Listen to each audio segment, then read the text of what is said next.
নিজের মা নয়, নিজের মা আমিনা তো সে 6 বছর বয়সে মারা গেছে, দুধ মা। আরে মুসলমানের বাচ্চা, তুমি নবীর ভক্ত, তুমি নবীর ভক্ত দেখাচ্ছ। তোমার নবী করেছে কি, তার দুধ মাকে নিজের গায়ে চাদর খুলে বিছিয়ে দিয়েছে, আর তোমার মা এলে পাটি তুলে নাও। লজ্জা করে না? তোমার মা ঘুমায় চ্যাটায়ে আর তুমি ঘুমাও খাটে, লজ্জা করে না? তুমি আবার বলো আমি নবীর ভক্ত, মার ভালোবাসি। ছি ছি, লজ্জা করা উচিত। তোমার মা ঘুমায় চ্যাটায়ে মাদুরে, আর তুমি ঘুমাও খাটে। তুমি বসো দামি চেয়ারে, আর তোমার মা বসে কাঠের পেড়ে। তুমি আবার বলো আমি ভালো মানুষ। যদি বললেন হুজুর আপনি কি করতেন? বাবা, আমার আব্বা মা দুজন দুটো চেয়ারে বসতেন, সব থেকে দামি চেয়ার কিনে দিয়েছিলাম বাম্মার জন্য। সে চেয়ার স্মৃতিস্বরূপ আজও রয়েছে, সব থেকে দামি চেয়ার। আমার আম্মা আমাকে বলছে আব্বা এত দামি চেয়ার কেনে? আমি সেই বড় বড় অফিসে গিয়ে দেখেছি এত দামি চেয়ার। বলছে না মা, সেই দামি চেয়ার আমি বসি না, ওই চেয়ার আমি মাঝে মাঝে একটু বসে কোরআন তেলাওয়াত করি। আব্বাজি যে চেয়ারে বসতেন সে চেয়ারটা আজও রয়েছে। শুনে আচ্ছা এই কথাটা আমি মাকে বলেছিলাম, আব্বাকে বলেছিলাম। বলছে আব্বা এত দামি চেয়ার কেনা দরকার ছিল না।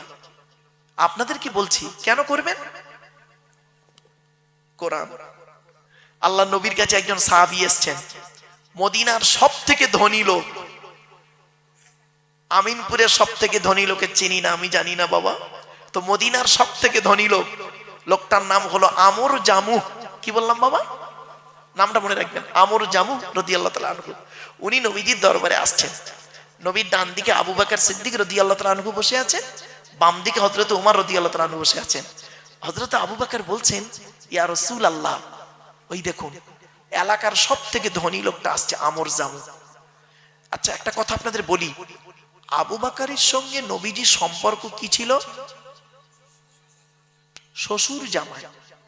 আচ্ছা আবু বকর শ্বশুর, নবী হলো জামাই, কে বড়? কে বড়? আপনাদের ধারণা ভুল, শুনে নিন। দুনিয়ার দিন রাত্রির গণনার বয়সে সম্মানের দিক থেকে তো নবী বড়ই। দুনিয়ার দিন রাত্রির গণনাতে নবী বড় আবু বকরের থেকে। ক বছরের বড়? শুনে নিন, 2 বছর 2 মাস 10 দিনের। আবু বকরের থেকে নবীজি 2 বছর 2 মাস 10 দিনের বড় হলো নবীজি। আপনাদের ধারণা ছিল শ্বশুর বড় হয় জামাই ছোট হয়, তাই তো না বাবা? না, শোনেন, 2 বছর 2 মাস 10 দিনের বড় হলো আবু বকর। তো হযরত আবু বকর বলছেন ওই আমর জামু আসছে। নবীজি বললেন দাঁড়াও, ওকে আসতে দাও, আসতে দাও। এলো, সালাম করলেন নবীকে। নবী বললেন বসো, বসছে। কিছুক্ষণ পরে আমর জামু রাদিয়াল্লাহু তাআলা আনহু কি বলছেন শুনুন। আমর জামু রাদিয়াল্লাহু তাআলা আনহু কি বলছেন শুনুন। কি হয়েছে বাবা? ও বাবা আপনি উঠে আসেন একটু স্টেজে, এই সরে বসেন একটু বাবা। থাক থাক থাক থাক থাক, ছেড়ে দেন। ও বাবা একটা কথা বলি, আল্লাহ বলছেন তোর অঙ্গগুলো সব ভালো দিয়েছি, তোর অঙ্গগুলো ভালো দিয়েছি, তুই আল্লাহকে শুকরিয়া আদায় কর। কত মানুষ আছে কানে শুনতে পায় না, মুখে বলতে পারে না, চোখে দেখতে পায় না।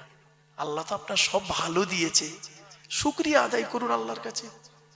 চলো এবার আমর জামুহ রাদিয়াল্লাহু তাআলা আনহু কি বলছেন শুনুন। ইয়া রাসূলুল্লাহ, আল্লাহ আমাকে অনেক টাকা দিয়েছে, অনেক অর্থের মালিক করেছে, তো টাকা পয়সা কোথায় ব্যয় করে গেলে আল্লাহ খুশি হবে যদি একটু বলতেন, তাহলে সেই জায়গায় টাকা পয়সা একটু ব্যয় করে চলে যেতাম মরণের আগে। আচ্ছা ওনার উদ্দেশ্যটা ভালো না খারাপ? ভালো কথা, যে মরে যাওয়ার আগে টাকা পয়সাগুলো সেখানে ব্যয় করে চলে যাব। ব্যাস উনি বলে বসে আছেন, কোরআনের আয়াত নাজিল হচ্ছে। এই আয়াতটা তখন নাজিল হলো ওনাকে কেন্দ্র করে। শুনে নিন, একটা কথা বলি আপনাদের, নবীর সাহাবীরা নবীকে জীবনে 17টা প্রশ্ন করেছে। কটা কটা কটা? 17টা এ কোরআনে আছে। আর বাকি যত প্রশ্ন করেছে ইহুদি, নাসারা, খ্রিস্টান, বেঈমান, মুশরিকরা, সাহাবীরা নবীকে প্রশ্ন করেছে জানার জন্য 17টা মোট। কটা?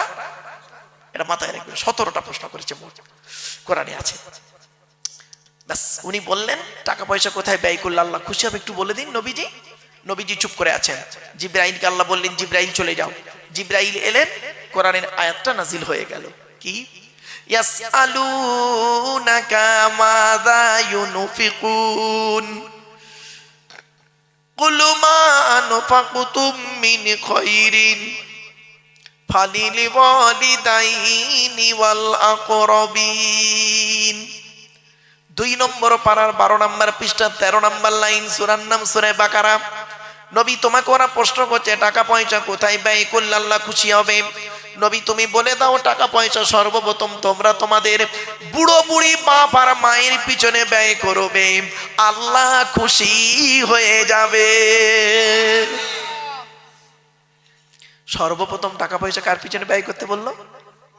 বল বল বল বলো। বাপ মার পিছনে। আর আপনি কি করেছেন? মায়ের ওষুধ কেনার পয়সা দেয় না, শাশুড়ির হজে নিয়ে যাচ্ছে জামাই। শাশুড়ির হজে নিয়ে যাচ্ছে জামাই। শুনে নিন, আগে চলে যাচ্ছেন নাকি ভাই? চলে যাচ্ছেন? শাশুড়ির হজে নিয়ে যাচ্ছে জামাই। আগে ভালো জামাই ছেলে হন, আগে আপনারা ভালো ছেলে হন, পরে ভালো জামাই হবে। আমরা ভালো জামাই হতে পেরেছি, ভালো ছেলে হতে পারিনি। বললাম, আমার শ্বশুর আমাকে কি বলে জানেন? আমার জামাই খুব ভালো। আমার শাশুড়ি আমাকে কি বলে জানেন? আমার জামাই খুব ভালো। আর আমার জন্মদাতা বাপটা কি বলে শুনবেন? জন্মদাতা বাপটা, ও জন্ম দিয়ে পাপ করেছি। পেটে ধরা মাটা কি বলে শুনবেন? ওকে পেটে ধরে পাপ করেছি। কেন? যে মা ছোটবেলায় আমাকে আপনাকে কোলে করে আদরের চুমা দিল, কি এমন কাজ করলেন, কার মাধ্যমে করলেন যে সেই মার বাপ আর আব্বা বলে ডাকে না? শুনে নিন, 75 বছরের বুড়ো বাপটা যদি একবার 50 বছরের ছেলেটাকে আব্বা বলে একবার ডাকে, 75 বছরের বুড়ো বাপের আব্বা ডাকটা হলো আল্লাহর আরশে আজিমের ডাক। কি ভাবলেন? চলো তো, মুহাম্মদ সাল্লাল্লাহু আলাইহি ওয়াসাল্লাম করেছেন কি? ভুলে গেছেন নাকি? গায়ের চাদরটা খুলে বিছিয়ে দিয়েছেন। মা হালিমা বসেছেন। বসার পরে নবীজি জিজ্ঞাসা কেমন আছেন না আছেন সব জিজ্ঞাসা হচ্ছে। মা হালিমা কি বলছে শোনো, বাবা মুহাম্মদ আর মনে হয় বেশি দিন বাঁচবো না, বয়স হয়ে গেছে তো। তা বাবা একটা প্রশ্ন তোমাকে করব, একটা প্রশ্নের জন্য আমি এসছি বাপ তোমার কাছে। কি মা? বলি এই প্রশ্নটা আমার সারা জীবন কুরে কুরে খাচ্ছে। কি প্রশ্ন বলুন না? বলছে বাবা, তোমার মা আমিনা, তোমার মা আমিনা যেদিন তোমাকে আমার কোলে দিল দুধ পান করানোর জন্য, সেই দিন থেকে বাবা তুমি যতদিন আমার দুধ খেয়েছো, ডান দিকের স্তনটা তুমি খেতে, বাম দিকেরটা কোনোদিন খাওনি কেন? কি আশ্চর্য শোনেন, ডান দিকেরটা খেতে, বাম দিকেরটা খেতে না। আমি অনেকবার চেষ্টা করেছি বাম দিকের স্তনটা গালে দিতে, তুমি মুখ বন্ধ করে নিতে। আমি একদিন তোমার বাপ হারেস, নবীর দুধ বাপের নাম কি? হারেস, মানে হালিমার স্বামী। একদিন হারেসকে বললাম, প্রাণের স্বামী, এত বাচ্চার দুধ খাইয়েছি, এই বাচ্চাটা ব্যতিক্রম। প্রত্যেক বাচ্চা ডান দিক বাঁ দিক দুটো খায়, আমরা খাইনি, কিন্তু এই বাচ্চাটা ব্যতিক্রম মুহাম্মদ, ডান দিকটা খায় বাম দিকটা খায় না। কি বলছো? বলছে হ্যাঁ সত্য কথাই বলছি। সেই দিনে হালিমার স্বামী বলেছিলেন, হালিমা এ বাচ্চা জাতা বাচ্চা নয়, এ বাচ্চা জাতা বাচ্চা নয়। ব্যাস। তো বাবা একটু বলবে? নবীজি শুনে পুরো চুপ।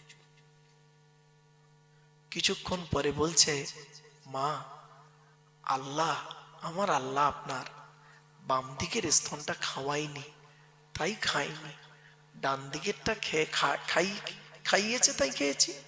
বলছে, বাবা ওটা তো লাস্ট কথা, কারণটা কি? মারাত্মক জিনিস।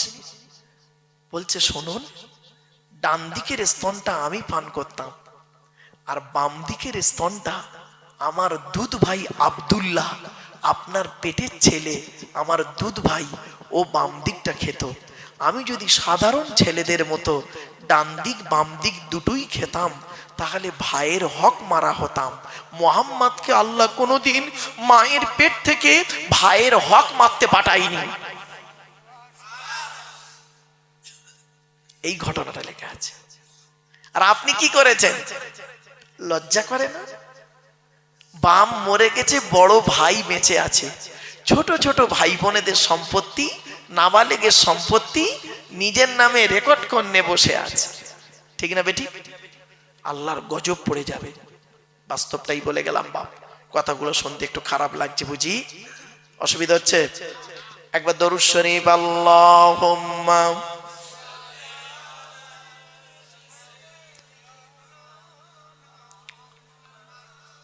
ওয়া আলা আলি সাইয়্যিদিনা।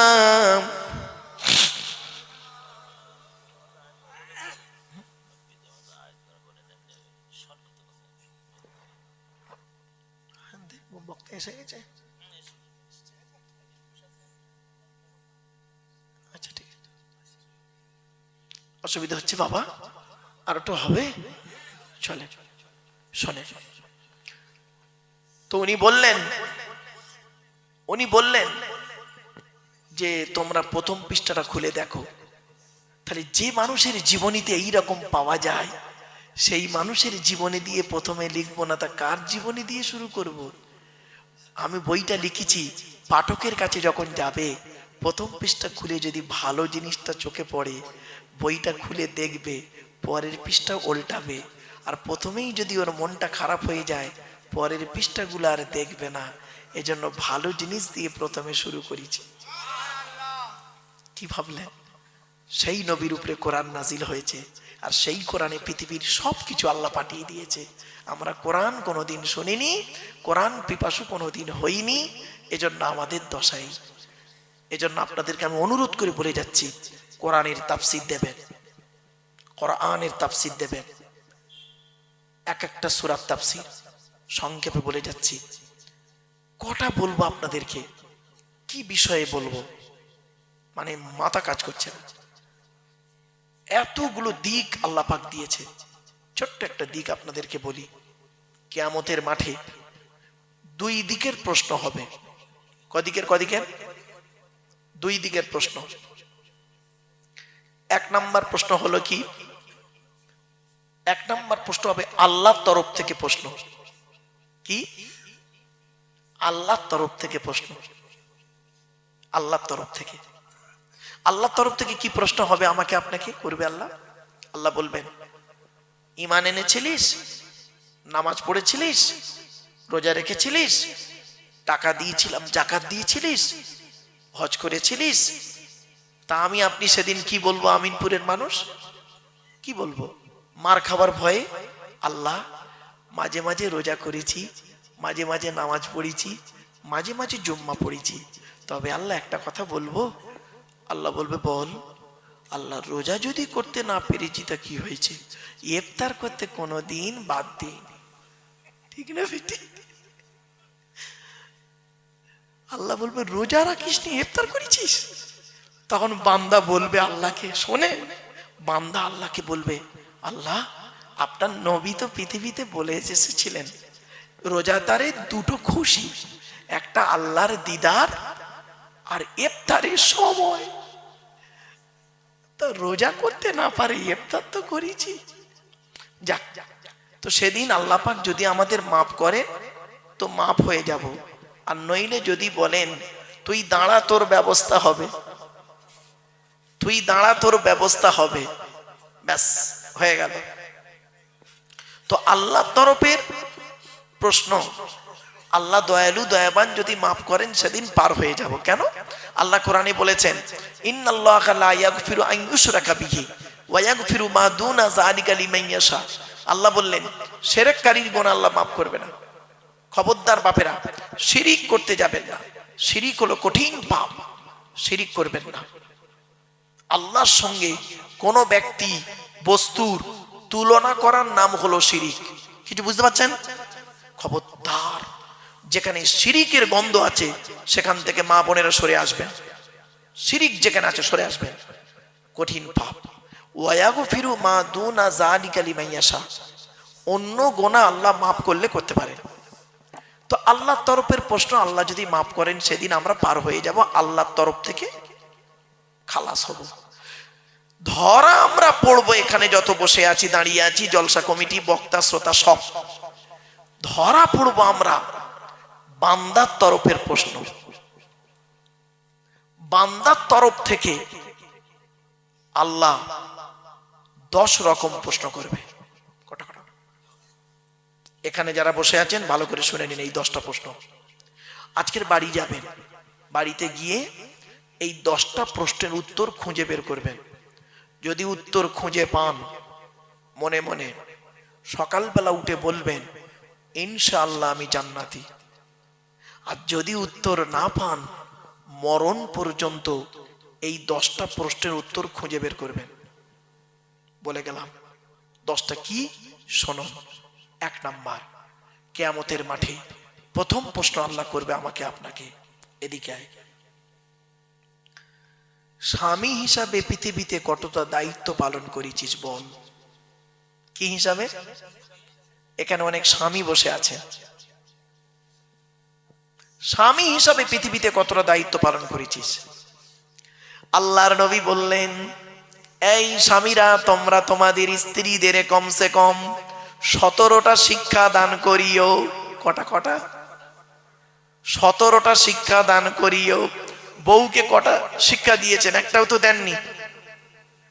দয়া করে একটু শুনে যান অন্তত। 1 নাম্বার নবী বললেন, এই স্বামীরা, তোমরা তোমাদের স্ত্রীদেরকে এই শিক্ষা দান করবে, আসসালামু ক্বাবলাল কালাম। স্বামী স্ত্রী যখন কথাবার্তা বলবে, একে অপরকে সালাম দেওয়া নেওয়া করবে। আল্লাহর রহমত, মহব্বত, ভালোবাসা আল্লাহ বাড়িয়ে দেবে। বউকে সালাম দিয়েছেন না, শালীকে সালাম দিচ্ছে, শালীকে। 2 নম্বরে বলা হলো, এই স্বামীরা, তোমরা তোমাদের স্ত্রীদেরকে এই শিক্ষা দান করবে, তারা যেন কোনোদিন কাবা শরীফের দিকে মুখ করে কোনোদিন থুতু যেন না ফেলে। ও নিজে পান, তেরেঙ্গা, খৈনি, গুটকা খেয়ে কোন দিকে থুতু ফেলে আল্লাহই ভালো জানে। বউকে বলবে কেমন করে। 3 নম্বরে বলা হলো, এই স্বামীরা, তোমরা তোমাদের স্ত্রীদেরকে এই শিক্ষা দান করবে, তারা যেন কোনোদিন কাবা শরীফের দিকে মুখ করে কোনোদিন পেশাব পায়খানা যেন না ফেরে। ও নিজে কোন দিকে মুখ করে পেশাব পায়খানা ফেরে তার কোনো ঠিক নেই। 4 নম্বরে বলা হলো, তোমরা তোমাদের স্ত্রীদেরকে এই শিক্ষা দান করবে, তারা যেন কোনোদিন কাবা শরীফের পেছন ফিরে যেন পেশাব পায়খানা যেন না ফেরে। 5 নম্বরে বলা হলো, তোমরা তোমাদের স্ত্রীদেরকে এই শিক্ষা দান করবে, তারা যেন কোনোদিন গোসলখানায় কোনোদিন পেশাব যেন না ফেরে। কিছু বুঝতে পারছেন? আমার কথা বুঝতে পারছেন তো? বুঝতে না পারলে বলবেন।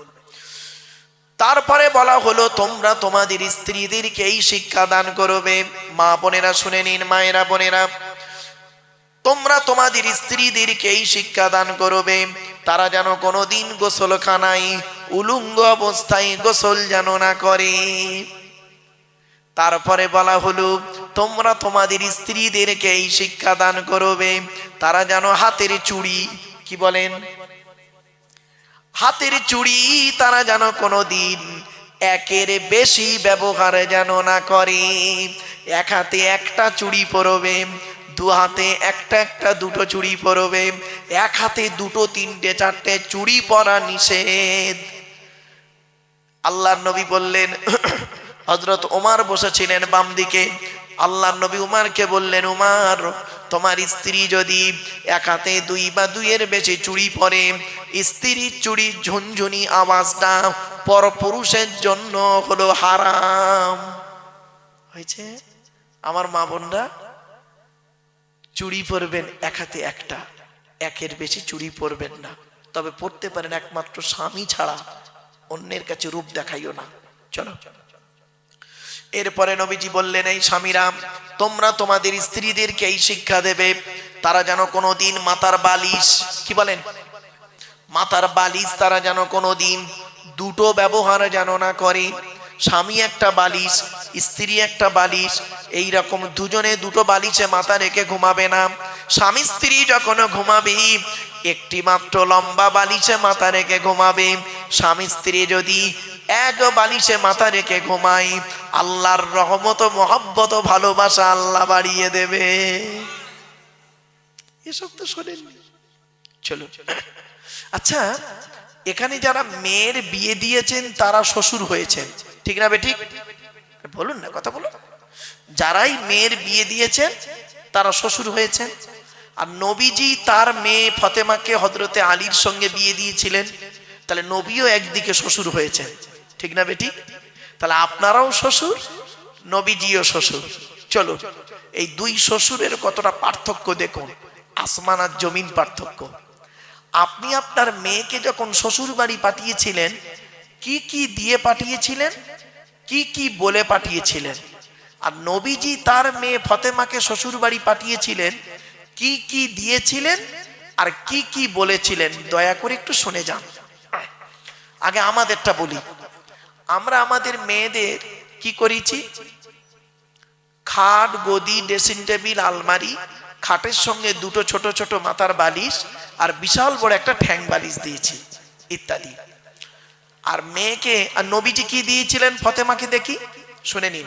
মা ফতেমাকে নবীজি দিয়েছিলেন 2টো জামা। কটা কটা কটা? 2টো জামা, একটা খেজুর পাতার চাটাই, একটা কম্বল, একটা পানির কলসি, একটা জাঁতা। সুবুরি কাটা জাঁতা নয়, গম ভাঙানো জাঁতা। জাঁতা বলিছি বলে অনেকে পান খড়গুলো মনে মনে ভাবছে সুবুরি কাটা জাঁতা না। এবার আসছি, আর কি দিয়েছিলেন? একটা চামড়ার বালিশ। কটা কটা কটা? একটা চামড়ার বালিশ। কেন? স্বামী স্ত্রী এক বালিশে মাথা রেখে ঘুমালে আল্লাহর রহমত, মহব্বত, ভালোবাসা আল্লাহ বাড়িয়ে দেয়। চলো, এবার আসছি, নবীজি আপনি আপনার মেয়েকে কি বলে শ্বশুর বাড়ি পাঠিয়েছিলেন? মেয়েটি যেদিন শ্বশুর বাড়ি যাচ্ছিলেন, জীবনের প্রথম বরের গাড়িতে ওঠার আগে, মেয়েটি তার ভাই বোনের গলা জড়িয়ে কেঁদেছে, মায়ের গলা জড়িয়ে কেঁদেছে, সর্বশেষে এসে বাপের গলা জড়িয়ে কাঁদে, ঠিক না বেঠিক? বাপ তখন কি বলে সান্ত্বনা দেন আপনারা? কাঁদিসনি মা, কাঁদিসনি, আমরা কাল সকাল সকাল যাচ্ছি, ঠিক না বেঠিক? এটাই তো বলেন। আর নবীজি কি বলেছেন শুনুন, চমকে যাবেন। আমার মা বোনেরা সব শুনছে, হ্যাঁ, মা বোনেরা শুনে নিন। নবীজি কি বলেছিলেন? নবীজির বেটি ছোট মেয়ে ফতেমা যখন শ্বশুর বাড়ি যাচ্ছিলেন, আলীর বাড়িতে জীবনের প্রথম যাচ্ছেন, নবীকে ফতেমা বলছেন, আব্বা জান, আজ আমি শ্বশুর বাড়ি যাচ্ছি, মা তো বেঁচে নেই, আপনি আমার আব্বা, আপনি আমার মা, আজ শ্বশুর বাড়ি যাচ্ছি আব্বা, কিভাবে চলবো আপনি বলে দিন। নবীজি একটা কথা বললেন, মা বোনেরা শুনুন, একটা কথা বললেন, ফতেমা, ফতেমা, আলীকে দ্বিতীয়বার ডাকতে যেন না হয়। কি বললো? কি বললো? আলীকে দ্বিতীয়বার ডাকতে যেন না হয়। তার মানে কি? এক ডাকে সাড়া দেবে, এক ডাকে সাড়া দেবে। তো মা ফতেমা বললেন, জি আব্বা জান, আমি স্মরণ রাখবো কথাটা মরণ পর্যন্ত। ব্যাস, মা ফতেমা যতদিন বেঁচে ছিলেন হযরতে আলীর এক ডাকে সাড়া দিতেন। একদিনের একটা ছোট্ট ঘটনা শুনে নিন, চমকে যাবেন। দেখুন, হযরত আলী একদিন নবীজির দরবার থেকে বাড়ি আসছে, অনেক রাত হয়ে গেছে। হাসান হুসাইন বাড়িতে আছে, বাচ্চা বাচ্চা ছেলে। হযরত আলী রাস্তা দিয়ে আসছে আর মনে মনে ভাবছে, হিস, আজকের এত রাত করে ফেললাম, ঠিক হলো না। ফতেমা জেগে আছে, হাসান হুসাইন বাচ্চা দুটো আছে। লজ্জিত ভাবে এসেছে বাড়িতে, এসে দরজায় ওই বালাটা আস্তে করে নাড়া দিচ্ছে, দিয়ে হালকা আওয়াজে ফতেমা একবার ডেকেছে। সঙ্গে সঙ্গে মা ফতেমা লাব্বাইক বলে দরজা খুলে দিয়েছে। তখন হযরত আলী বলছে, ফতেমা কিছু মনে করো না, আজকের একটু রাত হয়ে গেছে, জানো, রাত হয়ে গেছে, কিছু মনে করো না। আর কাল থেকে আমার জন্য জেগে বসে থাকবে না, তুমি খেয়ে নেবে, হাসান হোসাইনকে খাইয়ে দেবে, তোমরা তিনজনে খেয়ে ঘুমিয়ে যাবে। আমি নবীজির দরবার থেকে যখন আসবো এসে খাওয়া দাওয়া করে ঘুমাবো।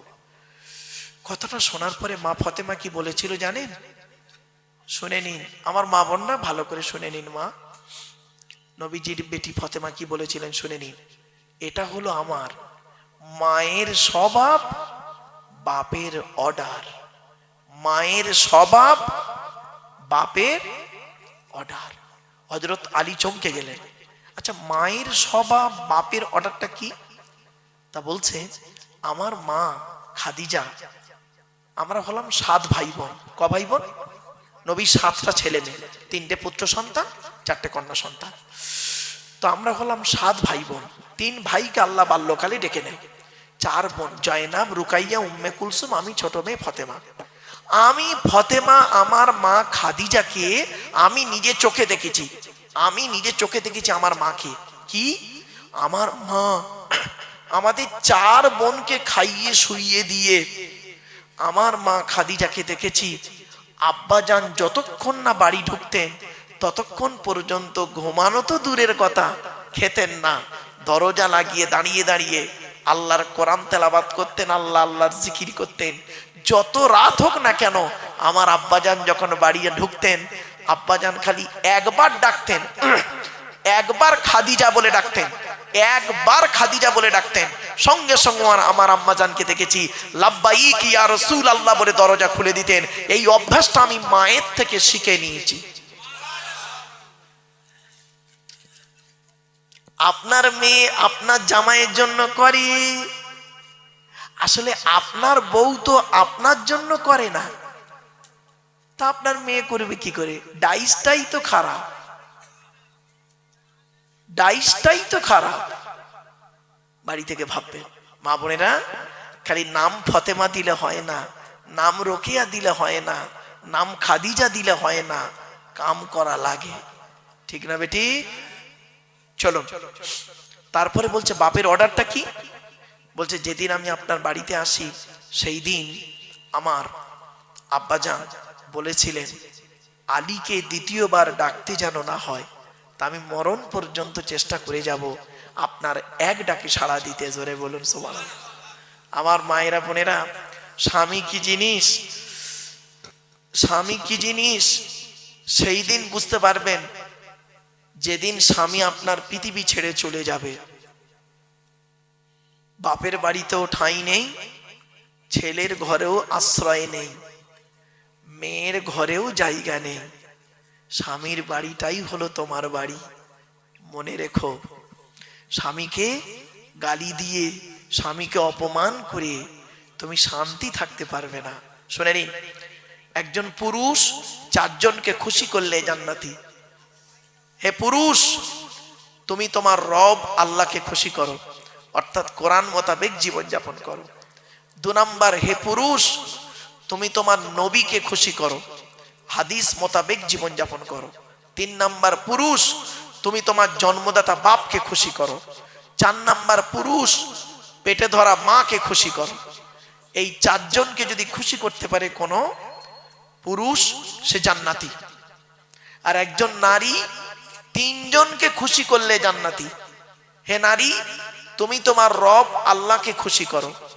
হে নারী, তুমি তোমার নবীকে খুশি করো, নবীর হাদিস মোতাবেক জীবন যাপন করো।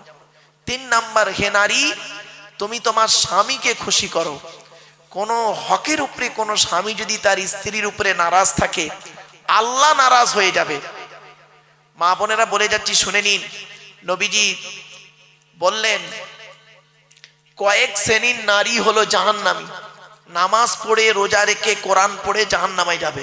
কয়েক শ্রেণীর নারী কে কে? এক নাম্বার, ওই নারী যে নারী নামাজ পড়ে রোজা রাখে, হজও করেছে, কিন্তু স্বামীর সঙ্গে যখন কথা বলে মেজাজ দিয়ে কথা বলে, ওই নারী নামাজ রোজা ইবাদত কবুল হবে না। দুই নাম্বার হলো ওই নারীর প্রতি আল্লাহর গজব পড়বে যে নারী স্বামীর দুর্নাম বদনাম অন্যের কাছে করে বেড়ায়। তিন নাম্বার হলো ওই নারী যে নারী স্বামী থাকতে অন্য পুরুষের সঙ্গে পরকীয়ায় লিপ্ত হয়। চার নাম্বার হলো ওই নারী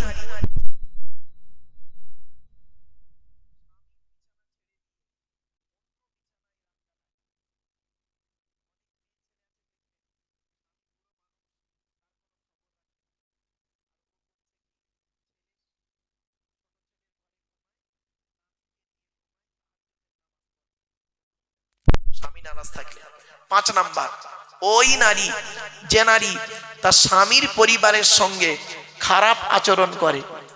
স্বামীর পরিবারকে, স্বামীর বাপ, স্বামীর মা, স্বামীর ভাই, স্বামীর বোন। মা বোনদের বলে যাচ্ছি খবরদার, অনেক মেয়ে ছেলে আছে দেখবেন স্বামীকে খুব ভালোবাসে, স্বামীর বাপ ভাইয়ের দেখতে পারে না, স্বামীর মানে ভাই বোনকে দেখতে পারে না। ওর বাপ ভাই এলে দেখবেন আদর আপ্যায়ন খুব হয়, আর স্বামীর বাপ ভাই এলে কোনো গুরুত্ব থাকে না। ওই নারী হলো জাহান্নামী নারী। ছ নাম্বার হলো ওই নারীর প্রতি আল্লাহর গজব, জাহান্নামী নারী যে নারী তার স্বামীকে বলে তোমার সঙ্গে বিয়ে হয়ে আমার জীবন নষ্ট হয়ে গেছে, আমার মতো মেয়ে বলে তুমি বেঁচে গেলে, অন্য কেউ হলে বুঝতে পারতে। ওই নারীর প্রতি আল্লাহর গজব। বাপেরা বাড়িতে গিয়ে ভাববেন, আমার মা বোনরা এই জিনিস থেকে সরে থাকুন। নারীদের সম্পর্কে বলে গেলাম, শুধু তাই নয়, অনুরোধ করে বলে যাচ্ছি এই কথাগুলো মূল্যায়ন করুন। তাই এক নাম্বার নবী বললেন কিয়ামতের মাঠে তোমাকে প্রশ্ন করা হবে স্বামী হিসাবে কতটা দায়িত্ব পালন করেছো, স্ত্রীর কতটা হক আদায় করেছো। শুনে রেখে দিন, স্ত্রীর পিতামাতার গালি দেওয়া হারাম। স্ত্রীর পিতামাতাকে, শ্বশুর শাশুড়ির গালি দেওয়া হারাম। এই কোরআনে আছে 250 রকমের হারাম। কত কত কত? 250 রকমের হারাম আছে, আর 250 রকমের হালাল আছে। তার মধ্যে একটা হারাম কি জানেন? স্ত্রীর পিতামাতার গালি দেওয়া। অনেক সময় কি করেছেন আপনি মনে আছে? ঈদের দিনে স্ত্রী খাবার তৈরি করতে একটু দেরি করে ফেলেছে বেচারা, আপনি করলেন কি তাকে ঈদের দিনে মা মাসি তুলে গালাগালি করলেন, মরা বাপটাকে কবর থেকে তুলে আনলেন, মরা মাটাকে কবর থেকে তুলে আনলেন, এনে আপনি গোসল করে নতুন জামা কাপড় পরে আতর সুরমা মেখে ঈদের নামাজ পড়ে ইমাম সাহেবের বুকে বুকে মিলছেন। হ্যাঁ, আপনি ভাবলেন আপনার ঈদের নামাজ কবুল হয়ে গেছে। এত সোজা নয়, এত সোজা নয়, বাড়ি থেকে ভাববেন। এরপরে নবীজি বললেন তোমরা তোমাদের স্ত্রীদের হক আদায় করো। তুমি নামাজ পড়বে, স্ত্রীকে নামাজের তাকিদ দেবে, স্ত্রীকে রাতের বেলা ঘুম থেকে তুলবে। ছোট্ট একটা উদাহরণ দিচ্ছি, আপনাদের এখানে গ্রামে যে মসজিদ আছে, ফজরের নামাজে কম লোক হয় না বেশি লোক হয়? বলুন না, বলুন।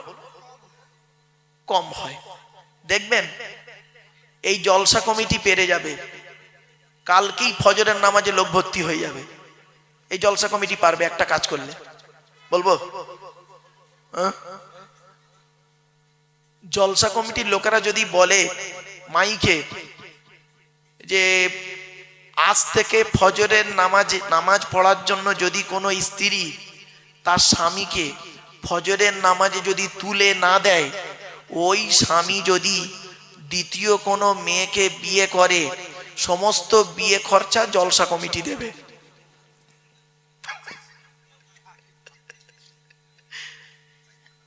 বুঝলেন? মানে ওই স্বামী যদি দ্বিতীয় বিয়ে করে সুন্দরী মেয়েকে, সমস্ত বিয়ে খরচা জলসা কমিটি দেবে। দেখবেন ফজরে কিভাবে যে তুলবে আপনাকে ভাবতে পারবেন না। এই জন্য মনে রাখবেন, স্বামী স্ত্রী উভয়কে ভালো হতে হবে। নামাজ কারোর জন্য মাপ নাই, বিশেষ ব্যক্তি বিশেষ কারণ ছাড়া। মনে রাখবেন, রোজা কারোর জন্য মাপ নাই, বিশেষ ব্যক্তি বিশেষ কারণ ছাড়া। তো এক নাম্বার হলো, স্বামী হিসাবে আপনাকে দায়িত্ব নেওয়া হবে, মানে হিসাব নেওয়া হবে স্বামী হিসাবে কতটা দায়িত্ব পালন করেছেন। তো এখানে যারা স্বামী আছেন, বসে বসে ভাবুন স্ত্রীর হকটা কতটা আদায় করেছেন। 11:30। আচ্ছা ঠিক আছে, চলো। এরপরে আসছি 2 নাম্বার, পিতা হিসাবে কতটা দায়িত্ব পালন করেছেন। পিতা পিতা এখানে অনেক বাপ বসে আছেন না? প্রত্যেক পিতামাতার দায়িত্ব হলো, নবী বলেছেন তার ছেলে এবং মেয়ের উপরে 3টে। কটা কটা কটা? 3টে। কি কি? 1 নাম্বার নবী বলেছেন সুন্দর সুন্দর নাম রাখতে হবে ছেলে মেয়ে জন্মগ্রহণ করলে। 2 নাম্বার নবী বলেছেন ছেলে মেয়ে যখন কথাবার্তা বলতে শিখবে তাকে লেখাপড়া শেখাবে, কোরআনের শিক্ষা দেবে। আর এখানেই মাদ্রাসা মুক্তব হয়েছে, কোরআনের শিক্ষা দেওয়া হয়। 3 নম্বরে বলা হয়েছে কি, যে 3 নম্বরে হচ্ছে ছেলে মেয়ে যখন প্রাপ্ত বয়স্ক হয়ে যাবে, যৌবন তাদের যখন ফুটবে, পাত্র পাত্রী দেখে তাদের তাড়াতাড়ি বিয়ের ব্যবস্থা করবে। এখানে অনেক বাম্মা বসে আছেন যারা ছেলে বড় হয়েছে, মেয়ে বড় হয়ে গেছে, বিয়ের প্রয়োজন, বাম্মা বিয়ে দিচ্ছে না। সেই ছেলে মেয়ে যদি ব্যভিচার করে, আর ওই পাপের বোঝা ওই ছেলে মেয়ের বাম্মাদের ঘাড়ে পড়বে। কি ভাবলেন? এই জন্য এই যুবক ছেলেরা, ভালোবেসে বিয়ে করা ভালো নয়, বিয়ে করে ভালোবাসা ভালো। ভালোবেসে বিয়ে করা ভালো নয়, বিয়ে করে ভালোবাসা ভালো। একটা হালাল একটা হারাম, তুমি ঠিক করো কোনটা করবে। শুধু তাই নয়, বিয়ে করলে আল্লাহ খুশি হয়, শয়তান নারাজ হয়। আর জেনা করলে শয়তান খুশি হয়, আল্লাহ নারাজ হয়। তুমি সিদ্ধান্ত নাও কাকে খুশি করতে চাও।